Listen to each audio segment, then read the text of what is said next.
We use this formula to go from text to a date. But what I want is a label that shows where we started. I need an arrow in the formula where we ended up with the formula. And I want to know what cell and formula. And if I move this cell, I want the label to update.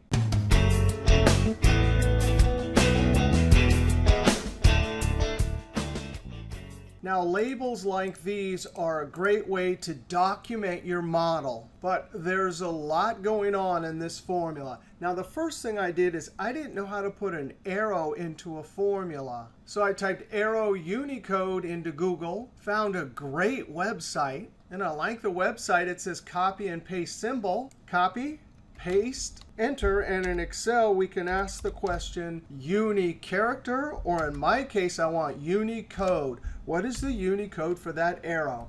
When I hit enter, that's the number I can use inside my formula to get an arrow. All right, we're going to start our formula equals, and I'm starting there.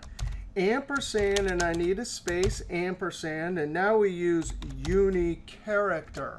10142, close parentheses. If I enter that, now I have an arrow in my formula. F2, and we're going to join it with a space, ampersand, and we need to use the text formula to get the result from the formula. We want custom number formatting, m/d/123ys, close double quote, close parentheses, and enter. So that's looking good. F2, ampersand, and then in double quotes with a space, type that out with a space. And in a formula, how do I get the address of the cell? Well, there are a bunch of ways to do this. The one I settled on years ago was using address. And I like this method of a cell reference because I can type it out quicker than the other methods. And address needs a row, so we use row, whatever that is, comma, column number, we'll use column, close parentheses. And what's cool about this is we can say what type of cell reference we want relative. Close parentheses. If I enter, so far it's looking pretty good. F2 at the end, ampersand, in double quotes, colon, space. Close that off, and now we use FORMULATEXT. And now when I hit enter, I have my label. It doesn't matter how many rows I insert.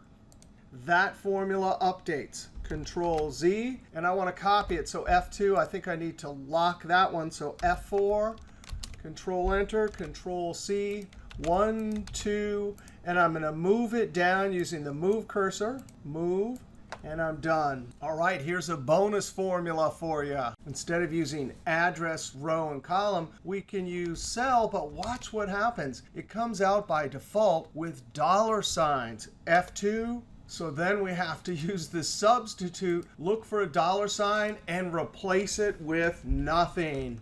Now, most of you know me as just an Excel guy, but I race bikes. That's a picture of me on the gate last Sunday. And if you want to watch a video, check out this link.